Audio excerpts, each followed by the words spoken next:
Истече здравствениот надзор на 28 пациенти од Конго-Кримска хеморагична треска, а остануваат уште 11.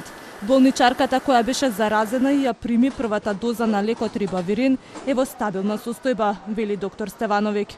Кај пациентката не се следи влошување на состојбата, тоа е она што сега треба да го очекуваме и да се радуваме.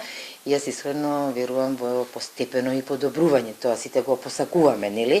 Но навистина не требаат наредните неколку дена според развојот на болеста и тајминзите што самата болест ни ги диктира, да почекаме и да го согледаме ефектот и од терапијата, меѓутоа и од развојот на самата болест.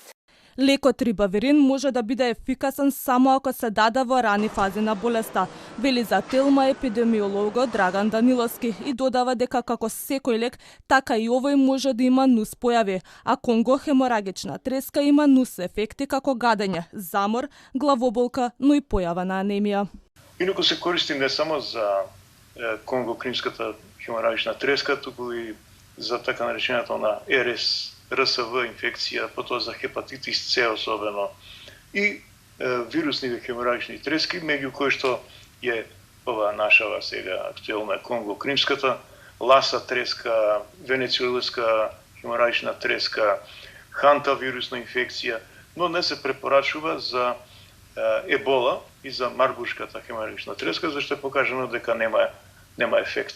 Сега литературата вели дека лекот може да биде ефикасен само ако се даде во рани фази на болест. Предострожност, професионалност и принципиелност во спроведувањето на она што е препорака за следење превентивно и куративно на одреден пациент е нешто што мора да се направи.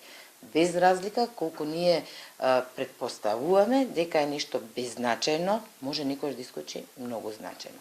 Токму поради тоа се овие препораки и ние мораме да ги следиме. Се додека работиме по книга, многу помалку проблеми ќе имаме, многу помалку компликации ќе имаме. Од Центарот за јавно здравје велат дека засега нема нови потврдени случаи и будно ја следат ситуацијата. Кажи се.